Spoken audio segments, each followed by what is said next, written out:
Hey, what's going on, everybody? Timmy, aka Ecoside Fiend here. So, sorry, my throat, my voice is a little raspy today. Uh, I don't think I sound a whole lot different right now, but my throat's kind of sore.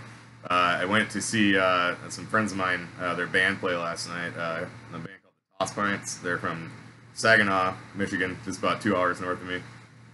I've been a friend and fan of them for probably pretty close to 10 years now.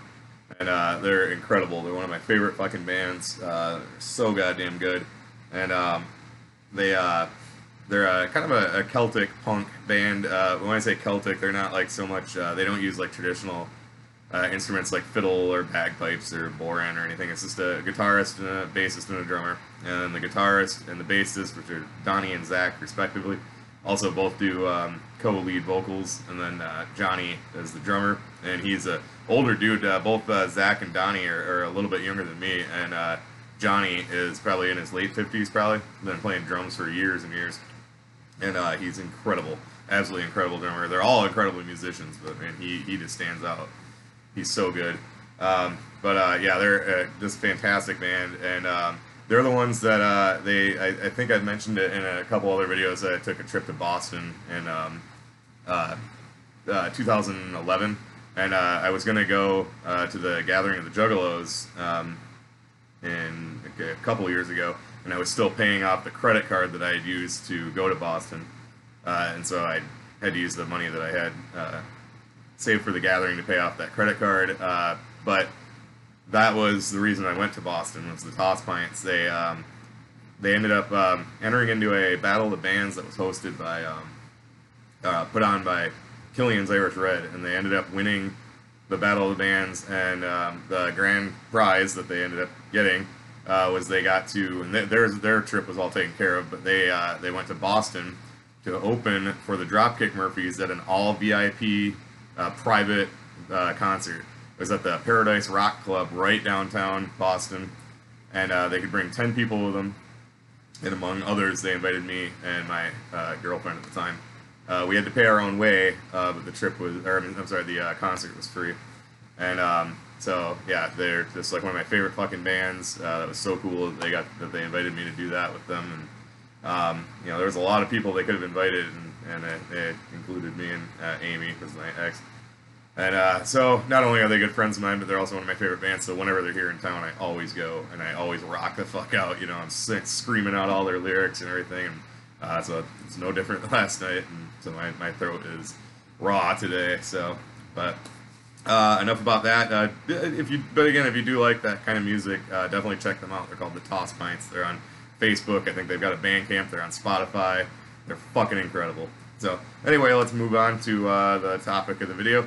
So a couple weeks ago, I got all done reviewing the original 6 Jokers cards, and I've been racking my brain trying to think of some other videos to do, and I got some ideas that I'm going to be working on, but I figured why not move on into the next set of Joker's cards, the second deck, considering that the fourth one will be revealed here in just a week and a half, 2 weeks. So, so obviously the very first of the second deck was, of course, Bang Pow Boom. And I know when this first came out, it was a little bit controversial, because a lot of Juggalos didn't want them to start another deck.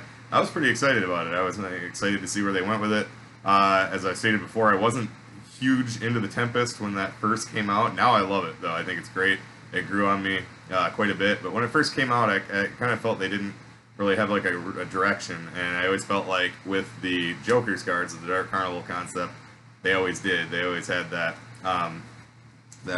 direction in their music, if you will.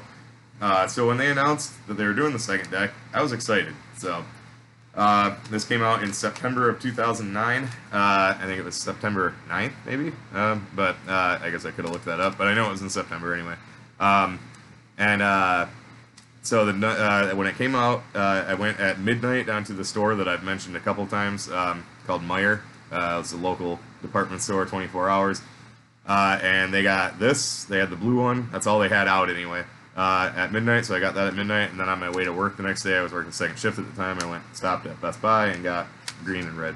So, first off, I think the logo on these is fucking badass. I remember right when this came out, I went to Hallowicked that year, or it might have been the following year too, I can't remember which, but this couple was there and they had masks of this that they had used, just basically one of those like plastic face masks that just goes, you know, people buy and draw stuff on them around Halloween, and they used like gauze and plaster.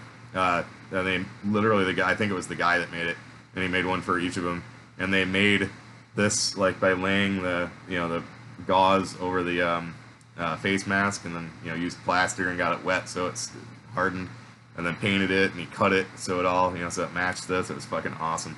So I love that logo. I think it's really cool. I never did have a shirt or anything of it. I always meant to get one, and I just never did. But I thought either that or a jersey or a sweatshirt or something would be awesome. That's actually one my buddy Jeremy could probably make, because it's pretty much just flat, you know, basic colors. So I have to look into having him make me something like that. As far as the the different colors, each have a separate track number 2 as an intro, and then track number 2 is different on each one. And there's a hidden track on each one as well. That's different at the very end. Can't remember which hidden track is on which one, but obviously the track number 2 are listed. So we'll just go over the tracks real quick, and then I'll point out which one I think, if you're just going to get one, what one I like the best. So the blue is intro, and then Beautiful Doom, then In Your Face, The Bone, Zombie Slide, To Catch a Predator, Boing Boing, I Found a Body, Love, Fawn's Pond, I'ma Kill You, Juggalo Island, Vultures, Verily, Miracles, and Bang Pow Boom. So the green one is all the same except for track number 2. It's The Clowns Are Back, and red, all the same as well except for track number 2. Freaky Creep Show. I do prefer Beautiful Doom blue the best. I think that is a fucking badass track.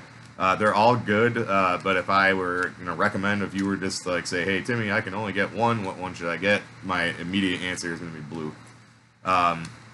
The Beautiful Doom is just fucking awesome. The beat is fucking cool, and the lyrics are cool, and so that's one I would recommend. So, alright, we'll go ahead and take a look at the inside. So you open it up. All the CDs look the same, except obviously just the color will correspond with whatever album color you picked out.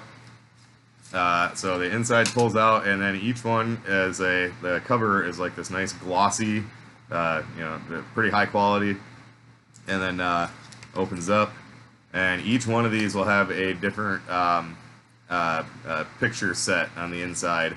Now, fuck it, we'll just open each one real quick. And then, oh yeah, the back photo is different on each one as well.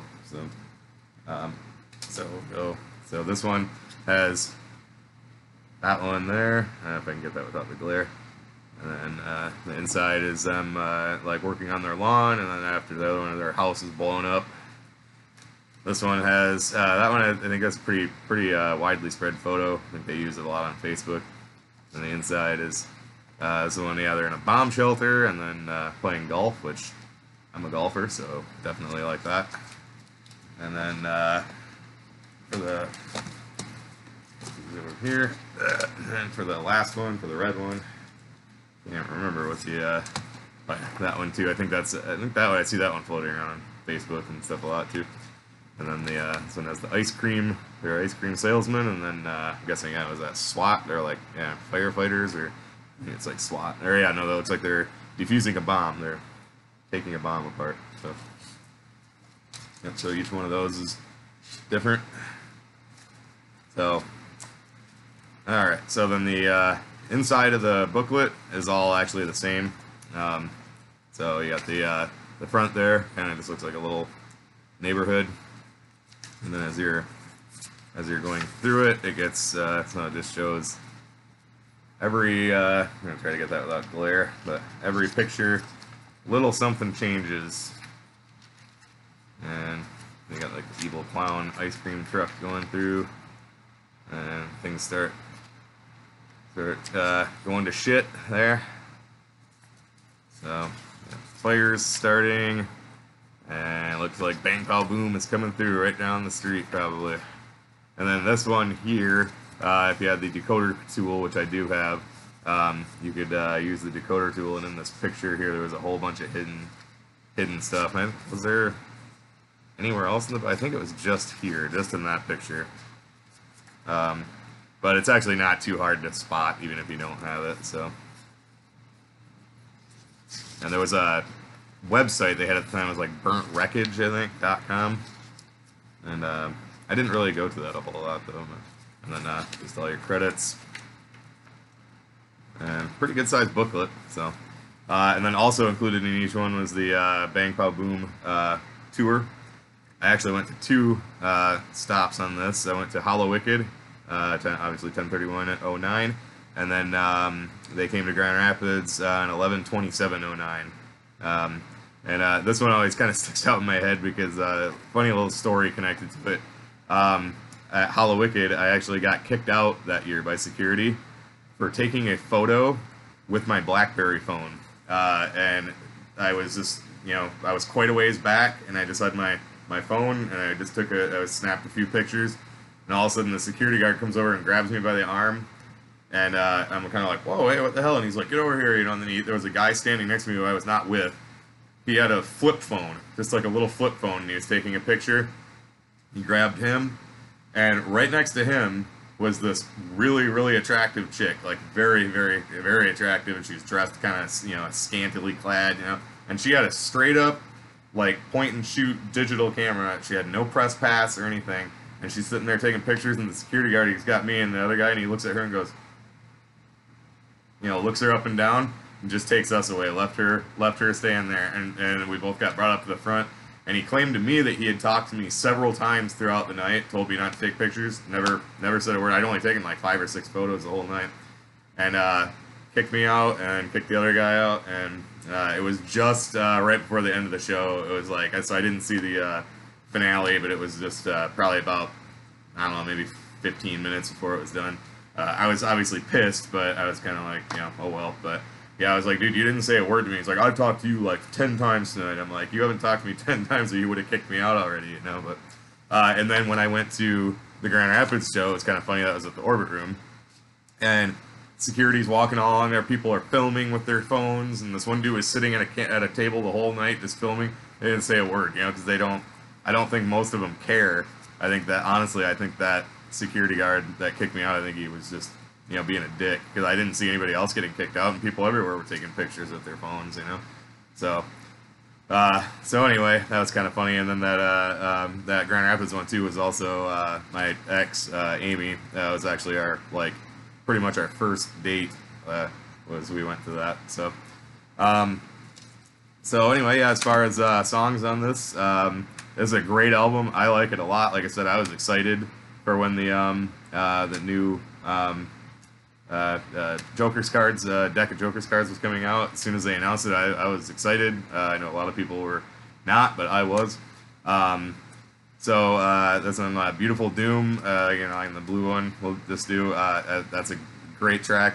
In Your Face is cool. I kind of don't know if I'd have picked that for a single, but it is a cool track. The Bone is fucking awesome. I love that one. It's kind of a surf rock guitar. It's fucking cool, man. Zombie Slide's cool. To Catch a Predator is fucking awesome, because I'm a huge fan of that show.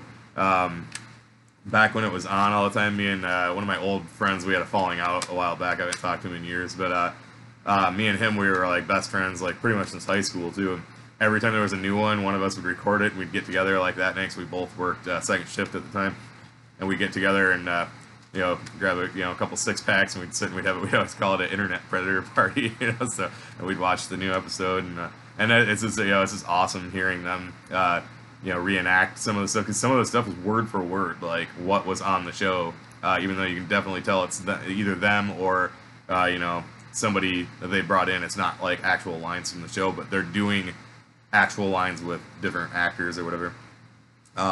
Boing Boing is awesome, freaking just cool beat. Just the content's cool, it's about getting with chicks, and everything. And so I Found a Body is cool. It's really creepy, but it also always makes me think of Weekend at Bernie's, that old the 80s, or was that early 90s? I don't know, old movie, late 80s, early 90s anyway. Movie Weekend at Bernie's. It always makes me think of that. Love is awesome. That one's pretty rockin' song. Like the beat is pretty kind of got a good nice rock edge to it, and obviously it's about somebody who's being obsessed with somebody, and just one of those people that are like creeper status type of things. Fawn's Pond is awesome. Nice kind of a ghostly story about a haunted pond in Detroit. I think they said that was an actual place too, but I'm a Kill You is fucking awesome. That one it sounds so old school, even though it's obviously on a newer album. It's got a very, very old school sound to it. And throughout the years too, I always on the WWE games, in video games, I always make ICP, or that, or I'll like wait for somebody else to make them and download them if I don't have time to do it. But regardless, I'll make them or download them on the game, and then you can set music, and I always have that. I always set "I'm a Kill You" as their entrance music, so when they're walking out, that's what's playing. Juggalo Island, yeah, it's a pretty alright track, but that's not one that I'm like super into. Vultures is fucking awesome. I love the content in that song. The kind of